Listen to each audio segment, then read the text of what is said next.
کوئی بھی ایسا ثبوت بتائیں کہ جو ظاہر کرتا ہو کہ قرآن شریف جب سے بنا ہے اب تک اس میں کوئی فرق نہیں، اب کبھی کچھ نہیں بدلا، تبدیلی نہیں ہوئی. جی تبدیلی نہیں.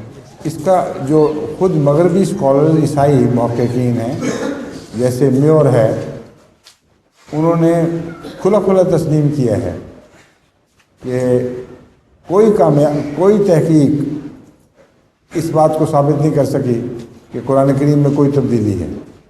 اس لیے سر ولیم میور نے لائف آف محمد کتاب لکھی ہے.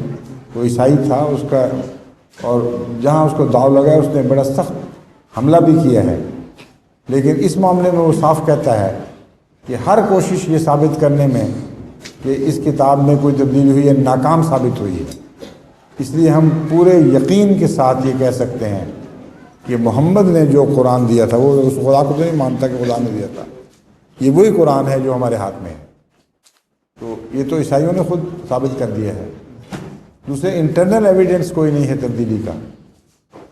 بائبل میں تو کنٹراڈکشنز ہیں بہت ساری اندرونی، قرآن کریم میں کوئی کنٹراڈکشن نہیں ہے. اگر تبدیلی ہو تو کنٹراڈکشنز پیدا ہو جاتی ہیں، اور انٹرنل ایویڈنس بھی ہے ایکسٹرنل ایویڈنس بھی ہے. یہ من و عن وہی کتاب ہے.